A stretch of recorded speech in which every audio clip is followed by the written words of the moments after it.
Welcome to CSEB aspirants. ഇന്ന് നമ്മൾ discuss ചെയ്യാൻ പോകുന്നത് നമ്മുടെ PYQ സീരീസിൻ്റെ തുടർച്ചയായിട്ടുള്ളൊരു ക്ലാസ്സാണ് കേട്ടോ. അപ്പോൾ 2024-25 ക്വസ്റ്റ്യൻസാണ് നമ്മൾ ഡിസ്കസ് ചെയ്തുകൊണ്ടിരുന്നത്.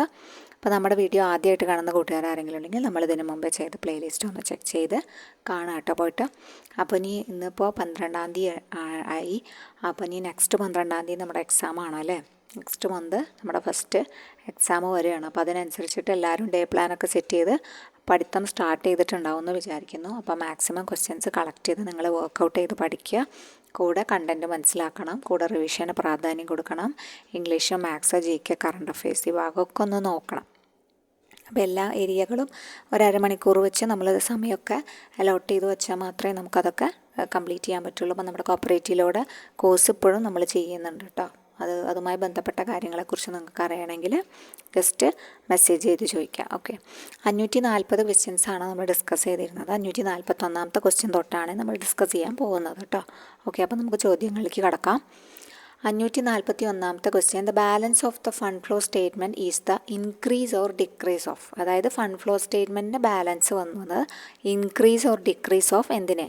ക്യാഷ് ഫ്രം ഓപ്പറേഷൻ ആണോ, ക്യാഷ് ആണോ, വർക്കിംഗ് ക്യാപിറ്റൽ ആണോ, കറണ്ട് അസറ്റ് ആണോ, എന്തായിട്ടാണ് കാണിക്കുക അല്ലെങ്കിൽ എന്തായിട്ടാണ് മനസ്സിലാക്കേണ്ടത്? അപ്പോൾ ഫണ്ട് ഫ്ലോ സ്റ്റേറ്റ്മെൻറ്റിൻ്റെ balance, the balance of the fund flow statement is the increase or decrease of എന്തിൻ്റെ ഏറ്റക്കുറച്ചിലുകൾ കൊണ്ടാണ് സംഭവിക്കുന്നത് എന്ന് വെച്ച് കഴിഞ്ഞാൽ വർക്കിംഗ് ക്യാപിറ്റലിൻ്റെ ഏറ്റക്കുറച്ചിലുകൾ ഇൻക്രീസ് ഓർ ഡിക്രീസ് സംഭവിക്കുന്നതാണ് കേട്ടോ. ഓക്കെ, ഇവിടെ ഉത്തരമായിട്ട് വരുന്നത് ഏതാണ്? വർക്കിംഗ് ക്യാപിറ്റലാണ് ഇവിടെ ഉത്തരമായിട്ട് വരിക. Fund flow statement primarily track ചെയ്യുന്നത് changes in a company's working ക്യാപിറ്റലാണ്. Okay, fund flow statement primarily tracks the changes in a company's working capital. അതാണ് ഒരു കറണ്ട് അസറ്റ്സും കറണ്ട് ലയബിലിറ്റീസും തമ്മിലുള്ള ഡിഫറൻസ്. അതാണ് പ്രൈമർലി ആയിട്ട് എന്ത് ചെയ്യുന്നത്, മെഷർ ചെയ്യുന്നത് അല്ലെങ്കിൽ ട്രാക്ക് ചെയ്യുന്നതെന്ന് ജസ്റ്റ് പഠിച്ചു വയ്ക്കുക. The balance of the fund flow statement is the increase or decrease of working capital. A fund flow statement is primarily tracks changes in a company's working capital. Okay, next question, fund from operation is considered as. Fund from operation എന്തായിട്ടാണ് കണക്കാക്കുന്നത്? Application of fund ആണോ, source of fund ആണോ, expenses ആണോ, loss of fund ആണോ? അപ്പോൾ fund from operation, ഓപ്പറേഷനിൽ നിന്ന് ലഭിക്കുന്ന ഫണ്ടാണ് അല്ലേ. അപ്പോൾ അതെന്തായാലും ഒരു സോഴ്സ് ഓഫ് ഫണ്ടാണ്. ഓക്കെ, അതായത് നമുക്ക് ഇങ്ങോട്ട് വരികയാണല്ലോ, അപ്പോൾ അതിനെ എന്തായി കാണിക്കാം? സോഴ്സ് ഓഫ് ഫണ്ടായിട്ട് കാണിക്കാം. Because it represents the capital generated from a company's core business activities മൂലം കമ്പനി ജനറേറ്റ് ചെയ്തെടുത്ത ക്യാപിറ്റലാണല്ലോ അതാണല്ലോ റെപ്രസെൻറ്റ് ചെയ്യുന്നത് ഫണ്ട് ഫ്രം ഓപ്പറേഷൻ എന്ന് പറഞ്ഞു കഴിഞ്ഞാൽ. അപ്പോൾ അത് തീർച്ചയായിട്ടും സോഴ്സ് ഓഫ് ഫണ്ടാണ്. Providing an internal inflow of funds that can be used for various purposes. മറ്റ് ആവശ്യങ്ങൾക്ക് ഉപയോഗിക്കുന്ന ഒരു ഇൻറ്റേർണൽ ഇൻഫ്ലോ ഓഫ് ഫണ്ടാണ് കാണിക്കുന്നത് കേട്ടോ. അടുത്ത question, find out the current assets from the following choices. താഴത്തെ ചോയ്സസിൽ നിന്ന് കറണ്ട് അസറ്റ് ഏതാണെന്ന് കണ്ടുപിടിക്കലാണ് പറഞ്ഞിട്ടുള്ളത്. അപ്പോൾ നമുക്കറിയാം, ക്യാപിറ്റൽ തന്നിട്ടുണ്ട്, പ്ലാന്റ് ആൻഡ് മെഷീനറി തന്നിട്ടുണ്ട്, സൺട്രി ഡെറ്റേഴ്സും തന്നിട്ടുണ്ട്, സൺട്രി ക്രെഡിറ്റേഴ്സും തന്നിട്ടുണ്ട്. അതിൽ കറണ്ട് അസറ്റാണ് ചോദിച്ചിട്ടുള്ളത്. അപ്പോൾ നമുക്ക് കറണ്ട് അസറ്റ് എന്ന് കേൾക്കുമ്പോൾ തന്നെ ആരെ അറിയാം? സൺട്രി ഡെറ്റേഴ്സാണ് ഇവിടെ കറണ്ട് അസറ്റായിട്ട് കൊടുത്തിട്ടുള്ളത് കേട്ടോ. Okay, next question, increase in stock increase ചെയ്യുന്നത് results in application of fund ആണോ, സോഴ്സ് ഓഫ് ഫണ്ട് ആണോ, ഫിക്റ്റീഷ്യസ് അസറ്റ്സ് ആണോ, അതോ ലോസ് ആണോ എന്നാണ് ചോദിച്ചിട്ടുള്ളത്. അതായത് സ്റ്റോക്ക് ഇൻക്രീസ് ചെയ്യുന്നത് ഫലമായിട്ട് എന്ത് റിസൾട്ടാണ്, അത് എന്തായിട്ടാണ് ആവുക എന്നാണ് ചോദിച്ചിട്ടുള്ളത്. അപ്പോൾ when a company increases it stock it means it is issuing a new shares to investors. അതായത് സ്റ്റോക്ക് ഇൻക്രീസ് ചെയ്യുന്നു എന്ന് പറഞ്ഞു കഴിഞ്ഞാൽ it means it is issuing new shares to investors which requires an investment of cash from the company. This cash outflow is considered as an application of fund because it represents a use of the company's funds to acquire additional equity. അതായത് ഈ stock increase ചെയ്യുന്നു എന്നതുകൊണ്ട് ഉദ്ദേശിക്കുന്നത് company ഒരു പുതിയ share issue ചെയ്യുന്നു അല്ലെങ്കിൽ പുതിയ ഒരു ഇൻവെസ്റ്റ്മെൻറ്റ് നടത്താൻ പോകുന്നു. അപ്പോൾ ഇൻവെസ്റ്റ്മെൻറ്റ് നടത്തുമ്പം സ്റ്റോക്ക് കൂടുമ്പം എന്തെങ്കിലും ഇൻവെസ്റ്റ് ചെയ്യണമല്ലോ. സ്റ്റോക്ക് വേണമെങ്കിൽ എന്ത് വേണം? നമ്മൾ ഇൻവെസ്റ്റ്മെൻറ്റ് നടത്തണം. അപ്പോൾ ഇൻവെസ്റ്റ്മെൻറ്റ് ചെയ്യുമ്പം അല്ലെങ്കിൽ ആപ്ലിക്കേഷൻ നടത്തണം. അപ്പോൾ ഫണ്ടിനെ നമ്മൾ ആപ്ലിക്കേഷൻ ചെയ്യണം. അതാണ് ആപ്ലിക്കേഷൻ ഓഫ് ഫണ്ടാണ് ഇവിടെ ഉത്തരമായിട്ട് വരിക. അതായത് പുതിയതായിട്ടുള്ളൊരു ഇൻവെസ്റ്റ്മെൻറ്റ് നടത്തിയാൽ മാത്രമേ സ്റ്റോക്ക് കൂടുള്ളൂ.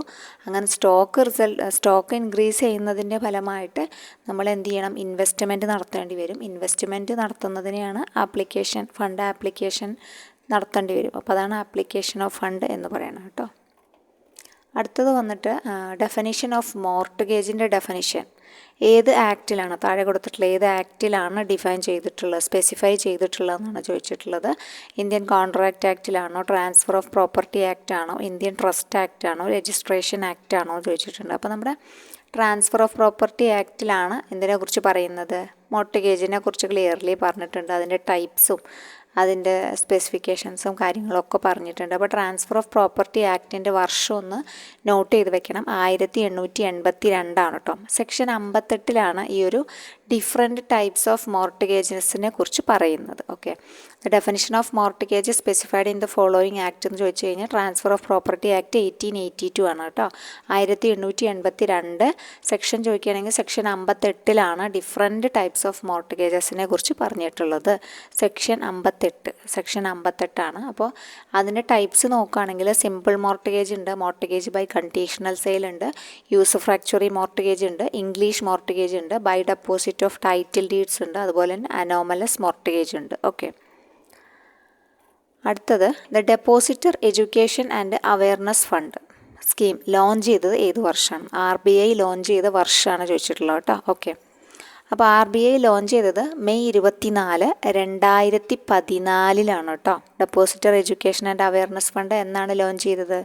അപ്പോൾ ഇവിടെ ഇയർ മാത്രമേ ചോദിച്ചിട്ടുള്ളൂ, നമ്മൾ ഡേറ്റും കൂടി പഠിച്ചു വയ്ക്കുക. ഈ 14 പോലെ തന്നെ അവിടെ മെയ് 24 കേട്ടോ. മെയ് 24 എന്ന് ഓർത്താൽ മതി. 2014 അതിലാണ് ലോഞ്ച് ചെയ്തത്. അപ്പോൾ ഡെപ്പോസിറ്റർ എഡ്യൂക്കേഷൻ അവയർനെസ് സ്കീമെന്ന് പറഞ്ഞു കഴിഞ്ഞാൽ, ഫണ്ട് സ്കീമെന്ന് പറഞ്ഞു കഴിഞ്ഞാൽ ഡെഫ് അക്കൗണ്ട് എന്ന് പറഞ്ഞു കഴിഞ്ഞാൽ 10 വർഷമോ അതിൽ കൂടുതലോ ഉള്ള ഡെപ്പോസിറ്റുകളാണ് നമ്മൾ അതിലേക്ക് ട്രാൻസ്ഫർ ചെയ്യേണ്ടത്. ബാങ്ക് കറക്റ്റായിട്ട് അനലൈസ് ചെയ്തിട്ട് 10 വർഷത്തിൽ കൂടുതൽ കിടക്കുന്ന അക്കൗണ്ടുകളിലുള്ള ബാലൻസ് ഒക്കെ എന്താ ചെയ്യുന്നത്, ഈ ഡെഫ് അക്കൗണ്ടിലേക്ക് ട്രാൻസ്ഫർ ചെയ്യുന്നത്. ഓക്കെ, അപ്പോൾ ഈ സ്കീം തുടങ്ങിയത് എന്താണ്? മെയ് 24, 2014 ശരിക്കും ഒഫീഷ്യൽ ഗസറ്റ് ഒക്കെ വരുന്നത് കേട്ടോ. സ്കീമുമായി ബന്ധപ്പെട്ടിട്ടുള്ളത് അന്നാണ് അപ്പോൾ അത് വരുന്നത്. അപ്പോൾ വർഷം ചോദിക്കുകയാണെങ്കിൽ 2014 ചോദിച്ചിട്ടുള്ള, ഡേറ്റ് ഇതുവരെ ചോദിച്ചിട്ടില്ല. അപ്പോൾ ഉദ്ഗം എന്ന് പറഞ്ഞ പോർട്ടൽ വഴിയാണ് അപ്പോൾ നമുക്കത് ചെക്ക് ചെയ്യാൻ പറ്റും. അതിൻ്റെ സ്റ്റാറ്റസും കാര്യങ്ങളൊക്കെ ഉദ്ഗം പോർട്ടൽ എന്നാണ് അതിന് പറയുക കേട്ടോ. ഈ ഡെഫ് ഫണ്ടുമായി ബന്ധപ്പെട്ടിട്ടുള്ള കാര്യങ്ങളെക്കുറിച്ച് നമുക്ക് ചെക്ക് ചെയ്യണമെങ്കിൽ RBIയുടെ ഉദ്ഗം പോർട്ടൽ വഴി നമുക്ക് ചെയ്യാവുന്നതാണ്. ഓക്കെ, അപ്പോൾ അത് ഇമ്പോർട്ടൻ്റ് ആണ്. മെയ് 24, 2014 എന്നത് പഠിക്കുക. 10 വർഷത്തിൽ കൂടുതലുള്ള അക്കൗണ്ടുകളിലെ ബാലൻസിനാണ് ഇത് ചെയ്യുന്നത് എന്നും പഠിക്കുക കേട്ടോ. ഇനി അടുത്തത് നോക്കുന്നത് ഫാക്ടറിംഗ് സർവീസ് ഇൻട്രൊഡ്യൂസ് ചെയ്തത് RBI ഓൺ ദ റെക്കമെൻഡേഷൻ. ഏത് കമ്മിറ്റിയുടെ റെക്കമെൻഡേഷൻ പ്രകാരമാണ് ഫാക്ടറിംഗ് സർവീസ് ഇൻട്രൊഡ്യൂസ് ചെയ്തതെന്നാണ്? നരസിംഹമാണോ, കല്യാണസുന്ദരമാണോ, ഗാഡ്ഗിലാണോ, നരിമാനാണോ ചോദിച്ചിട്ടുണ്ട്. അപ്പോൾ ആരുടെ അല്ലെങ്കിൽ ഏത് കമ്മിറ്റിയുടെ ശുപാർശ പ്രകാരമാണ് എന്ത് ചെയ്തിട്ടുള്ളത്? ഈ ഒരു കല്യാണസുന്ദരം കമ്മിറ്റിയാണ് കേട്ടോ. കല്യാണസുന്ദരം കമ്മിറ്റിയുടെ റെക്കമെൻഡേഷൻ പ്രകാരമാണ് എന്ത് വന്നിട്ടുള്ളത്? ഫാക്ടറിംഗ് സർവീസ് കൊണ്ടുവന്നിട്ടുള്ളത് കേട്ടോ. അപ്പം ഈ ഫാക്ടറിംഗ് സർവീസ് എന്താണെന്ന് വെച്ച് കഴിഞ്ഞാൽ അതൊരു ഫിനാൻഷ്യൽ ഒരു ട്രാൻസാക്ഷൻ ബേസ്ഡ് പ്രോസസ്സാണ്. ബിസിനസ് എന്ത് ചെയ്യുന്നു, അവരുടെ അക്കൗണ്ട്സ് റിസീവബിൾ, അതായത് അൺപെയ്ഡ് ഇൻവോയ്സസ് ഒരു തേർഡ് പാർട്ടി, ഒരു ഫിനാൻഷ്യൽ ഇൻസ്റ്റിറ്റ്യൂഷനായ തേർഡ് പാർട്ടിക്ക് കൊടുക്കുകയാണ്. അപ്പോൾ അവരെയാണ് നമ്മൾ ഫാക്ടർ എന്ന് വിളിക്കുന്നത് കേട്ടോ. ഓക്കെ, അവർക്കൊരു ഡിസ്കൗണ്ടാണ്. അപ്പോൾ discount to receive immediate cash ലഭിക്കാൻ വേണ്ടിയിട്ടാണ് അവർക്ക് കൊടുക്കുന്നത് അറ്റ് ഡിസ്കൗണ്ട്. അപ്പോൾ ഈ ഫാക്ടറാണ് എന്ത് ചെയ്യുന്നത്, നമുക്ക് വേണ്ടിയിട്ട്, കമ്പനിക്ക് വേണ്ടിയിട്ട് അല്ലെങ്കിൽ ഈ സ്ഥാപനത്തിന് വേണ്ടിയിട്ട് factor then collects the full payment from the business customers. അവരുടെ ബിസിനസ്സിൻ്റെ കസ്റ്റമേഴ്സിൽ നിന്ന് പിന്നെ കളക്ട് ചെയ്യുന്നത് ഈ ഫാക്ടർ ആയിരിക്കും. എന്നിട്ട് providing up front funding to the business to improve its short term cash flow and manage working capital. അവരുടെ വർക്കിംഗ് ക്യാപിറ്റൽ മാനേജ്മെൻറ്റിനും ക്യാഷ് ഫ്ലോ പിന്നെ മെയിൻറ്റെയിൻ ചെയ്യാനും ഒക്കെ അത് കൊടുക്കുന്നു കേട്ടോ. അപ്പോൾ factoring service was introduced by RBI on the recommendation of Kalyanasundaram committee. അപ്പോൾ എന്താണ് ഫാക്ടറിംഗ് എന്ന് പറഞ്ഞാൽ? Factoring is a financial transaction where a business sells its account receivable എന്ന് പറഞ്ഞാൽ അൺപെയ്ഡ് ഇൻവോയ്സസ് ആണ്. അത് ആർക്കാണ് കൊടുക്കുന്നത് വെച്ചാൽ to the third party for financial institution. അതുപോലെ ആ ഒരു ഇതിലുള്ള തേർഡ് പാർട്ടിക്കാണ് കൊടുക്കുന്നത്. അവരെയാണ് ഈ ഫാക്ടർ എന്ന് പറഞ്ഞത്. അവർ കൊടുക്കുന്ന സർവീസാണ് ഫാക്ടറി. അറ്റ് ഡിസ്കൗണ്ട് റേറ്റിനാണ് കൊടുക്കുന്നത് ടു റിസീവ് ഇമ്മീഡിയറ്റ് ക്യാഷ്, പെട്ടെന്ന് കിട്ടാൻ വേണ്ടിയിട്ട് ഡിസ്കൗണ്ടൊക്കെ കൊടുക്കുന്നുണ്ട്. ഇത് ഫാക്ടറാണ് കളക്ട് ചെയ്യുന്നത് full payment from the business കസ്റ്റമേഴ്സിൻ്റെ കയ്യിൽ നിന്ന്, providing up front funding to the business to improve it short term cash flow and manage working capital. അപ്പോൾ ഫണ്ട് എവിടെയും മുടങ്ങി കിടക്കുന്നില്ല. അത് ലഭിക്കുന്നതനുസരിച്ചിട്ട് ഇൻവെസ്റ്റ്മെൻറ്റ് നടത്തി ബിസിനസ്സിന് മുന്നോട്ട് പോകാൻ പറ്റും. ഓക്കെ, അപ്പോൾ നെക്സ്റ്റ് ക്വസ്റ്റ്യൻ നോക്കാം. RBI നാഷണലൈസ് ചെയ്ത വർഷമാണ് കേട്ടോ. 548ാമത്തെ ക്വസ്റ്റ്യൻ വന്നിട്ടുള്ളത് RBI നാഷണലൈസ് ചെയ്ത വർഷമാണ്. അപ്പോൾ RBI നാഷണലൈസ് ചെയ്ത 34 കൊടുത്തിട്ടുണ്ട്, 35, 49, 37 കൊടുത്തിട്ടുണ്ട്. അപ്പോൾ ജനുവരി 1 1949 നമുക്കറിയാം. ഓക്കെ, ജനുവരി 1 1949 ആര് നാഷണലൈസേഷൻ നടക്കുന്നത്, RBIയുടെ നാഷണലൈസേഷൻ നടക്കുന്നത് കേട്ടോ. അപ്പം ഇതിന് മുമ്പ് RBI എങ്ങനെയാണ് വർക്ക് ചെയ്തിരുന്നത്? ഒരു പ്രൈവറ്റ്ലി ഓൺഡ് ആയിരുന്നു കേട്ടോ. RBI transfer to public ownership act വഴിയാണ് എന്ത് ചെയ്യുന്നത്, ഈ ഒരു മാറ്റം വരുന്നത്. അന്ന് അതായത് പ്രൈവറ്റ്ലി ഓൺഡ് കമ്പനി ആയിരുന്നു, ഒരു ഷെയർ ഹോൾഡേഴ്സ് ബാങ്ക് ആയിട്ടാണ് അറിയപ്പെട്ടിരുന്നത്. ബട്ട് പിന്നെയാണ് ഗവൺമെൻറ് ഫുള്ളി ഓൺ ചെയ്തത് നാഷണലൈസേഷന് ശേഷം. ഓക്കെ, അടുത്ത ചോദ്യം 549ാമത്തെ ചോദ്യം. സെക്ഷൻ 40 RBI ആക്ടിലെ ക്വസ്റ്റ്യൻ ആണ് കേട്ടോ. Section 40 of the RBI act imposes statutory obligation of RBI to, അതായത് ഈ സെക്ഷൻ 40 എന്നതിനെ കുറിച്ചാണ് പറയുന്നത്. സ്റ്റാറ്റ്യൂട്ടറി ഒബ്ലിഗേഷൻ ഓഫ് ഇമ്പോസ് ചെയ്യുന്നുണ്ട് statutory obligation of RBI to.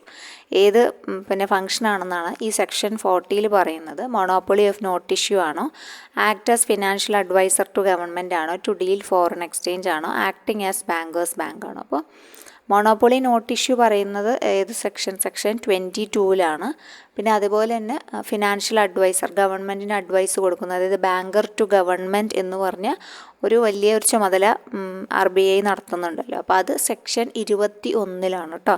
അത് section 21 monopoly not issue section 22 പിന്നെ ഉള്ളത് ടു ഡീൽ ഫോറിൻ എക്സ്ചേഞ്ച് ആണ് കേട്ടോ. അപ്പോൾ അതാണ് ഇവിടെ ഉത്തരമായിട്ട് വരിക. സെക്ഷൻ 40 പറയുന്നത് to deal foreign exchange deal ചെയ്യാൻ വേണ്ടി എന്നുള്ളതാണ്. ഓക്കെ, പിന്നെ acting as a bankers bank അവരുടെ വലിയൊരു പ്രധാനപ്പെട്ട ജോലിയാണ്, ബാങ്കുകളുടെ ബാങ്കായിട്ട് പ്രവർത്തിക്കുന്നു എന്നുള്ളത്. ഓക്കെ, അടുത്തത് സെലക്ട് ദ റോങ് വൺ എന്ന് പറഞ്ഞിട്ടുണ്ട്. അതായത് hypothecation is less safer than mortgage, pledge is safer than lien, പിന്നെ bridge loan is a long term nature, pay order is also called bankers cheque എന്നും വിളിക്കാറുണ്ട്. ഓക്കെ, ഇവിടെ തെറ്റായിട്ടുള്ളതാണ് ചോദിച്ചിട്ടുള്ളത്. അപ്പോൾ ബ്രിഡ്ജ് ലോൺ ഒരു ലോങ് ടേം നേച്ചർ ആണെന്ന് പറയുന്നുണ്ട്. അതെന്തായാലും തെറ്റാണ്. കാരണം ബ്രിഡ്ജ് ലോൺ എന്താ സംഭവം എന്ന് വെച്ച് കഴിഞ്ഞാൽ, ഇപ്പോൾ ഒരാൾക്കൊരു 10 കോടി ലോണ് പാസ്സാവും, പക്ഷെ ആയിട്ടില്ല. അപ്പോൾ അതിനു മുമ്പേ അയാൾക്ക് ആ 10 കോടിയിൽ നിന്നും 2 കോടി ആവശ്യം വരികയാണ്. അപ്പോൾ നമ്മൾ ബാങ്കിനെ സമീപിക്കുന്നു, നിങ്ങളുടെ ഫണ്ട് വരും, എന്തായാലും ഫണ്ട് അവർ ലോൺ അനുവദിച്ച് തരും, എന്നാലും പേപ്പർ വർക്കും കാര്യങ്ങളും, അല്ലെങ്കിൽ അയാൾക്ക് അത്രയും നെസസിറ്റി ഉണ്ട്. അപ്പോൾ അതുകൊണ്ട് 2 കോടി അനുവദിച്ച് തരണം എന്ന് പറഞ്ഞ് ചെറിയ ഗ്യാപ്പിന് കൊടുക്കുന്നു. അപ്പോൾ ഈ മെയിൻ ഒരു ഫിനാൻസ് വന്നു കഴിയുമ്പോൾ ഇത് അടയ്ക്കും.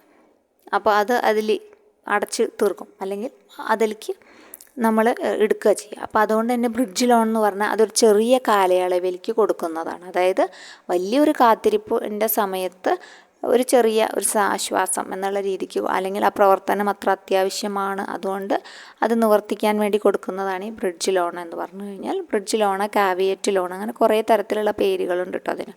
അതൊക്കെയും ചോദിച്ച് കണ്ടിട്ടുണ്ട് മുമ്പ്. അപ്പോൾ ബ്രിഡ്ജ് ലോണാണ് ഇവിടെ പറയുന്നത്. ഹൈപ്പോത്തിക്കേഷൻ, മറ്റു ഓപ്ഷൻസ് നോക്കുകയാണെങ്കിൽ hypothecation is less safe than mortgage എന്ന് പറഞ്ഞിട്ടുണ്ട്.